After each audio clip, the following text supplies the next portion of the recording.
Hi everyone, आज हम the क्लोवरफील्ड paradox movie को एक्सप्लेन करेंगे। मूवी की शुरुआत में हम एवा नाम की एक लेडी को देखते हैं जो कि अपने हस्बैंड के साथ होती है और उनकी कार एक पेट्रोल पंप के पास होती है जहां पर अचानक ही लाइट चली जाती है और सभी इलेक्ट्रिक चीजें काम करना बंद कर देती है। तो एवा अपने हस्बैंड से कहती है कि ऐसा ये 5वीं बार हुआ है और हमें उनकी बातों से पता चलता है कि दुनिया भर में एनर्जी कम पड़ रही है और आने वाले लगभग 5 सालों में पृथ्वी से पूरी इलेक्ट्रिसिटी खत्म हो जाएगी और एनर्जी की जरूरत को पूरा करने के लिए स्पेस में क्लोवरफील्ड नाम के स्टेशन में शेपर्ड पार्टिकल एक्सकेलेटर बनाया गया है जिसे वे स्टेबल कर देंगे तो उससे अनलिमिटेड एनर्जी प्रोड्यूस की जा सकती है। एक्सकेलेटर को स्टार्ट और स्टेबल रखने के लिए साइंटिस्ट और इंजीनियर्स की टीम को वहां भेजा जाएगा और उन्हीं में से ही एक एबा होती है। और एबा अपने बच्चों के मरने के बाद अपने हस्बैंड को छोड़कर वहां जाना नहीं चाह रही होती है, लेकिन उसका हस्बैंड उसे वहां जाने के लिए कहता है। हम क्लोवरफील्ड स्टेशन में क्रू को देखते हैं जहाँ एबा भी होती है और उनकी टीम में 7 लोग होते हैं जिनमें से कुछ लोगों का नाम स्मिथ, मंडी और मीना होता है जो कि शेपर्ड पार्टिकल को स्टेबल करके स्टार्ट करने की कोशिश कर रहे होते हैं और वे ऐसा 2 सालों से कर रहे होते हैं, लेकिन अभी तक वे इसमें कामयाब नहीं हो पाए होते हैं। उन्होंने जितनी बार भी स्टेबल करने की कोशिश करी वे बार बार फेल हो जाते हैं और जब अब वे स्टेबल करने की कोशिश करते हैं तो इस बार भी वे फेल हो जाते हैं। फिर अगले दिन हम एबा को देखते हैं जो कि अपने हस्बैंड से वीडियो कॉल पर बात कर रही होती है और वो अपने हस्बैंड को बताती है कि वे इसमें कामयाब नहीं हुए और अब उनके पास ज्यादा फ्यूल भी नहीं बचा हुआ है। वे बस अब 3 बार ही एक्सीलेटर को स्टार्ट कर सकते हैं, लेकिन तभी एबा का अपने हस्बैंड से कनेक्शन टूट जाता है, जिसके बाद एबा अपने बच्चों के बारे में सोचने लगती है। फिर अगले दिन सभी क्रू साथ में बैठकर बात कर रहा होता है जिन्हें वॉल को बताता है कि उनके इक्विपमेंट धीरे धीरे खत्म हो रहे हैं और सबसे अजीब बात यह है कि सिर्फ एक ही पार्ट है जो काम नहीं कर रहा, जो कि शेपर्ड पार्टिकल एक्सीलेटर है और अब जर्मनी वॉर की तैयारी कर रहा है और वॉल को इससे काफी ज्यादा परेशान होता है कि वे एक्सीलेटर को स्टेबल नहीं कर पा रहे हैं। जहाँ स्मिथ और वॉल को में बहस हो जाती है और वे आपस में झगड़ने लग जाते हैं, जिन्हें की वे शांत कराते हैं और एक बार फिर से मिलकर वे एक्सीलेटर को स्टार्ट करने लगते हैं। तभी वे न्यूज में मार्क नाम के प्रोफेसर को देखते हैं जहां मार्क बताता है कि ये शेपर्ड एक्सीलेटर अब तक के बने हुए एक्सीलेटर से 1000 गुना ज्यादा पावरफुल है और जब भी इस एक्सीलेटर को टेस्ट किया जाता है तो इससे स्पेस टाइम की परत फटने का खतरा रहता है और जैसे स्पेस टाइम की परत हटेगी तो मल्टी डायमेंशंस आपस में टकरा जाएगी और दूसरी दुनिया के मॉन्स्टर जीव हमारी दुनिया में आ जाएंगे, जिन चीजों के बारे में हम कुछ भी नहीं जानते। लेकिन कमांडर्स न्यूज को बंद करवा देता है और सभी लोग काम पर लग जाते हैं और स्मिथ गायरो लगा रहा होता है, जिसके बाद वे एक्सीलेटर को फिर से स्टार्ट करने वाले होते हैं।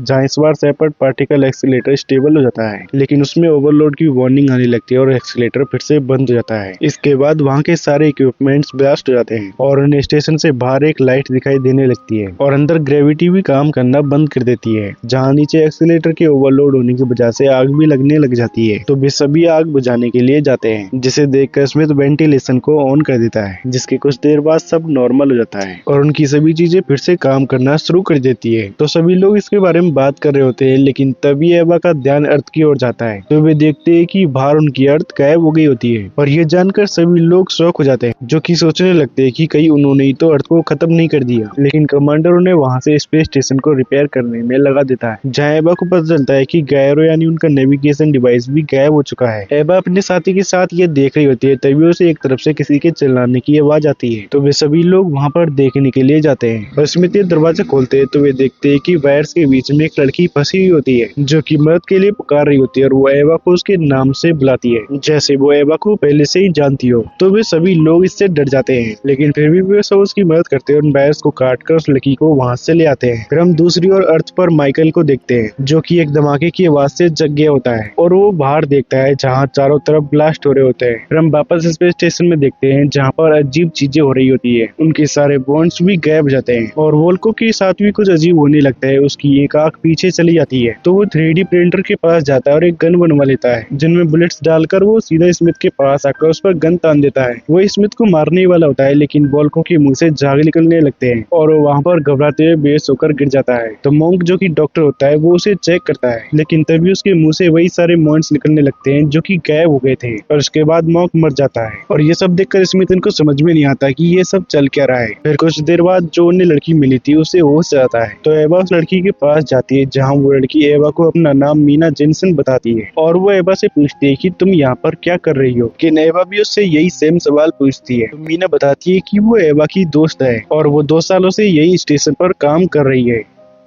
और वो मंडी किल वॉल को बाकी सभी टीम को जानती है। लेकिन एवा हैरान होकर उसे बताती है कि इस स्पेस स्टेशन में तुम्हें कोई नहीं जानता और ना ही मैं तुमसे कभी मिली हूँ। ये सुनकर मीना को कुछ भी समझ में नहीं आता और वो घबराने लगती है, जो कि अब एवा को गले लगा लेती है और गले लगाते हुए बताती है कि स्मिथ पर भरोसा मत करना, इसने इस शेपर्ड को खराब किया है और इसकी वजह से इस शेपर्ड 2 साल से स्टार्ट नहीं हो पा रहा। और जब इसके बारे में एवा कमांडर को बताती है तो कमांडर स्मिथ को जाकर पीटने लगता है और स्पेस स्टेशन के एक चैम्बर में स्मिथ को बंद कर देता है। लेकिन स्मिथ कमांडर को बता रहा होता है कि उसने ऐसा कुछ भी नहीं किया है। फिर हम अर्थ पर माइकल को देखते हैं, जो कि कार से हॉस्पिटल की ओर जा रहा होता है और वो अपने एक फ्रेंड को कॉल करता है, जो कि उसी स्पेस स्टेशन के लिए नीचे से काम करता है। और वो माइकल को बताता है कि क्लोवरफील्ड स्टेशन अपनी जगह से कहीं गायब हो गया है। और तभी माइकल एक जगह पर पहुंचता है जहाँ पर एक बिल्डिंग पूरी तरह से तबाह हो गई होती है और माइकल को वहाँ पर एक बहुत बड़ी शैडो दिखती है, जिसे देखकर वो डर सा गया होता है। लेकिन तभी उसे एक लड़की के रोने की आवाज सुनाई देती है, जो कि मदद मांग रही थी। तो माइकल उस लड़की को कार में बिठाकर हॉस्पिटल की ओर ले जाने लगता है। फिर हम स्पेस स्टेशन में मोंटिक को वॉल पैनल ठीक करते हुए देखते हैं। लेकिन तभी मोंटिक के एक हाथ को वॉल अंदर की ओर खींच लेती है, जहाँ कील और ईवा आकर उसकी मदद करते हैं और उसे वहाँ से दूर करते हैं। लेकिन मोंटिक दिखता है कि उसका हाथ कट चुका होता है, जहाँ मोंटिक का हाथ कट जाने के बावजूद भी उसे कोई दर्द नहीं हो रहा होता है और न ही उसके कटे हुए हाथ से खून बह रहा होता है। फिर हम स्मिथ को देखते हैं, जिसके रूम का दरवाजा अपने आप ही खुल जाता है और उसे बाहर से एक अजीब सी आवाज सुनाई दे रही होती है। तो स्मिथ उस आवाज की ओर जाता है और वो देखता है कि एक हाथ रेंग रहा होता है, जिसे देखकर स्मिथ अपने सारे क्रू को बुला लेता है और उस हाथ को बताता है। जिस हाथ को वे पकड़ लेते हैं और उन्हें पता चलता है कि ये हाथ मोंडी का ही है और वे उस हाथ को ग्लास के अंदर बंद कर देते हैं, जहाँ वो हाथ कुछ लिखने की कोशिश कर रहा होता है। तो वे उस हाथ को पेंसिल देते हैं, जहाँ वो हाथ लिखता है कि उनके मरे हुए साथी का पेट काटो। तो वे अपने मरे हुए साथी की डेड बॉडी के पास पहुंच जाते हैं, जिसका कि वे पेट काटने लगते हैं, जिस बॉडी में से उन्हें गायरो यानी उनका नेविगेशन डिवाइस मिल जाता है, जिसे देखकर वे सभी चौंक जाते हैं और वे इस सबसे काफी ज्यादा कंफ्यूज होते हैं। और अब वे गायरो को अपने स्टेशन में लगा देते हैं और अब वे पृथ्वी को ढूंढने लगते हैं, जिन्हें की अर्थ मिल जाती है, जिससे कि वे सभी काफी ज्यादा खुश होते हैं। और अब वे सभी अर्थ से कांटेक्ट करने की कोशिश करते हैं और अब उनके स्टेशन में पृथ्वी से न्यूज आने लगती है, जिसमें बताया जाता है कि शेपर्ड पार्टिकल एक्सकलेटर फेल हो गया है और उनका क्लोवरफील्ड स्टेशन अटलांटिक में जाकर क्रैश हो गया है। और इस न्यूज को देखने के बाद स्मिथ इनको कुछ भी समझ में नहीं आता, लेकिन स्मिथ को कुछ समझ में आता है, जो कि उन्हें बताता है कि जब उन्होंने पार्टिकल एक्सकलेटर किया तो दोनों डायमेंशन आपस में टकरा गई और वे दूसरे डायमेंशन में आ गए और उनके पैरेलल वर्ल्ड में आने की वजह से मीना उनके पास आ गई। इसलिए वो उनसे कह रही थी कि वो उन्हें जानती है और वो 2 साल से स्टेशन पर काम कर रही है, क्योंकि दोनों डायमेंशन एक दूसरे के पैरेलल है। जो हमारी दुनिया में चल रहा था वही इस दुनिया में भी चल रहा है। तो मोक और मुंडी इस पैरेलल अर्थ पर जाने को कहते हैं, ताकि वे वहाँ से अपने लिए कोई मदद ला सके, और इसमें तो उन्हें अर्थ पर जाने से मना करता है। फिर हम मैन अर्थ पर माइकल को देखते हैं, जो कि उसी लड़की के साथ होता है और अब वो उसे अपने साथ घर की ओर ले जा रहा होता है, जो कि घर पहुंचकर घर को अंदर से लॉक कर देता है और वो उस लड़की के हाथ को चेक करने लगता है, क्योंकि माइकल एक डॉक्टर होता है। फिर हम स्पेस स्टेशन में देखते हैं, जहाँ पर सभी लोग वापस जाने के लिए शेपर्ड एक्सकलेटर को फिर से स्टार्ट कर रहे होते हैं, क्योंकि वे इस एक्सकलेटर की मदद से इस दुनिया में आए थे। और उनकी टीम की एक मेंबर टाइम सर्किट्स को ठीक करने के लिए जाती है, लेकिन वहाँ लीकेज होने लगता है और उस जगह पर पानी भर रहा होता है, जिसमें कि वो डूब रही होती है। और एवा इनको पता चलता है तो वे उसे बचाने की कोशिश करते हैं, लेकिन वहाँ पानी भरने की वजह से बैकडोर टूट जाता है और वो पूरा पानी बर्फ में बदल जाता है, जिसमें कि उनकी टीम की मेंबर मारी गई होती है, जिसे देखकर वे सभी काफी ज्यादा दुखी होते हैं। और ये सब देखकर कमांडर कील उन्हें बताते हैं कि हमें यहाँ से जल्द निकलना होगा, हम इस दुनिया के लिए नहीं बने, हम इसमें मारे जाएंगे। और क्रू में मेंबर्स की कमी होने की वजह से मीना भी उनके साथ रहती है, क्योंकि वो भी अपने स्टेशन पर एक इंजीनियर थी, इसलिए वो डैन की जगह पर काम करेगी। और जब उनका शेपर्ड एक्सकलेटर ठीक हो जाएगा तो कमांडर मीना को एक पॉड में बिठाकर अर्थ पर भेज देंगे। और अब एवा मीना से उसकी डायमेंशन वाली एवा की फैमिली के बारे में पूछती है, जो कि मीना को ये भी बताती है कि कैसे उसकी एक गलती की वजह से उसने अपने बच्चों को खो दिया, जिसे मीना बताती है कि इस डायमेंशन में उसकी फैमिली सही है। और मीना एवा को उसकी फैमिली की वीडियो भी दिखाती है, जिससे कि एवा काफी ज्यादा इमोशनल हो जाती है और वो समझ जाती है कि इस डायमेंशन में उसके बच्चे अभी भी जिंदा है। और इस एवा ने अपने घर में पावर सेल्स लगाई थी, जिस वजह से उसके बच्चों की मौत हो गई थी। और अब वो इस डायमेंशन की एवा की फैमिली के साथ भी होने वाला है, इसलिए वो कमांडर से इस डायमेंशन की पृथ्वी पर जाने के बारे में बात करती है। तो कमांडर भी अब उसकी बात मान जाता है और अब कमांडर ये सब मिलकर फिर से शेपर्ड को स्टार्ट करने के बारे में बात कर रहे होते हैं। और मुंडी एक सेक्शन में काम करने के लिए जाता है, जहाँ का मैग्नेटिक फील्ड अचानक ही बिगड़ जाता है, जिस वजह से वहाँ पर ब्लास्ट हो जाता है, उसमें मुंडी भी मारा जाता है। और इस ब्लास्ट की वजह से उनके स्टेशन का एक हिस्सा पूरी तरह से डैमेज हो चुका होता है।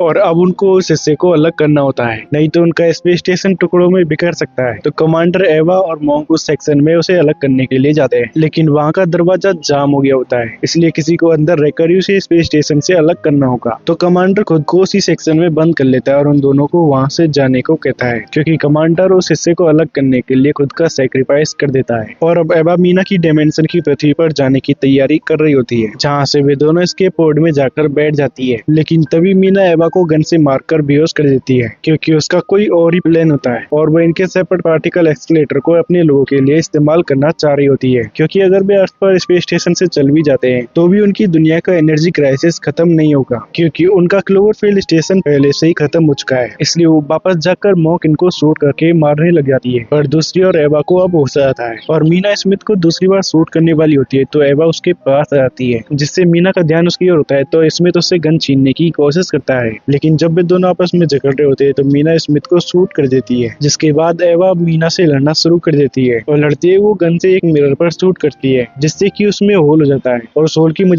होल की वजह से मीना स्पेस में खिंचती हुई चली जाती है। और अब स्पेस स्टेशन में सिर्फ स्मिथ और एवा ही बचे होते हैं, जहाँ एवा स्मिथ के अंदर से गोलियां निकालती है और इस अर्थ वाली एवा के लिए वो एक वॉइस मैसेज रिकॉर्ड करती है, जिसमें कि वो एवा को वार्न कर देती है कि अगर तुमने पावर सेल घर में लगाए तो उससे बच्चों की जान चली जाएगी। जिसके साथ ही वो इस अर्थ वाली एवा को ये भी बता देती है कि सेपरेट पार्टिकल एक्सीलरेटर को कैसे स्टेबल करना है, और वो इस रिकॉर्डिंग को अर्थ पर इस डायमेंशन की एवा को भेज देती है। जिसके बाद एवा और स्मिथ साथ मिलकर सेपरेट को फिर से स्टार्ट करते हैं और स्पेस स्टेशन को लेकर अपने डायमेंशन में वापस चले जाते हैं। और वहाँ पहुँचते ही स्पेस सेंटर उनसे कॉन्टेक्ट कर लेता है, जिन्हें एवा बताती है कि अब स्पेस स्टेशन पर सिर्फ वो और स्मिथ ही बचे हैं, जहाँ एवा और स्मिथ फिर से मिलकर एक्सीलरेटर को फिर से स्टेबल करने की कोशिश करते हैं। और इस बार वो स्टेबल हो जाता है, जिससे कि एनर्जी जनरेट होने लग जाती है, जिससे कि स्पेस सेंटर वाले भी काफी ज्यादा खुश होते हैं। जहाँ से एवा स्मिथ के साथ पॉड में बैठकर वापस अर्थ की ओर आ जाती है और माइकल को स्पेस सेंटर से उसका दोस्त कॉल करके बताता है कि उन्होंने सेपरेट पार्टिकल एक्सीलरेटर को स्टेबल कर लिया है। लेकिन ये सब सुनकर माइकल बहुत ज्यादा गुस्सा हो जाता है और उससे कहता है कि तुमने उन्हें यहाँ आने से मना क्यों नहीं किया, तुम्हें पता है ना यहाँ पर क्या चल रहा है। और तभी हमें बादलों के नीचे अर्थ पर दिखाया जाता है, जहाँ एक बहुत बड़ा मॉन्स्टर होता है। और इसी के साथ ही ये मूवी यहीं पर खत्म जाती है। आई होप आप सभी को ये एक्सप्लेनेशन अच्छा लगा होगा, और वीडियो अच्छी लगी हो तो वीडियो को लाइक और चैनल को सब्सक्राइब करें। मिलते हैं नेक्स्ट वीडियो में, तब तक के लिए बाय।